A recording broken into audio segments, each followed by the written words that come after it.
ఇవన్నీ స్థుతులు స్తోత్రము నాయన. ఈ క్రిస్మస్ ఆరాధనలో నాయన క్రమంగా మన మధ్య నుండి నాయన ఆరాధన అందుకున్న మీరు నిశ్చయం క్రమంగా నడిపించడానికి వందనాలు ప్రభా. ఇప్పుడు వేసిన ప్రతి ఒక్కరిని దీవించి ఆశీర్వదించండి ప్రభా. నిండైన దీవెనలతో ప్రతి ఒక్కరిని ప్రభుత్వాన్ని కోరుతున్నాం ప్రభా. క్రిస్మస్ నాయన కేక్ కట్ చేయొచ్చుండగానైనా తించుండగానైనా మా గీతలుగానైనా స్వీకరంగా సహాయం చేయగలరు. ఏసై కోసం ప్రార్థన తండ్రి. ఆమేన్. ఆమేన్. పట్టుకో మాట్లాడతారా పాడతారా పెడతారా పట్టుకో పట్టుకో అంట పట్టుకో. ఓకే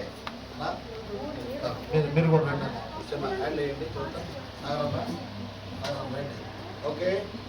తండ్రి కుమార పరిశుద్ధ త్రియేక దేవుని ఆశీర్వాదములు ఈ క్రిస్మస్ వేడుకలో పాల్గొంపులు పొందినటువంటి ప్రతి ఒక్కరికి సదాకాల ప్రభు తోడైండి ఆశీర్వదించును గాక. Happy happy Christmas. Happy Christmas.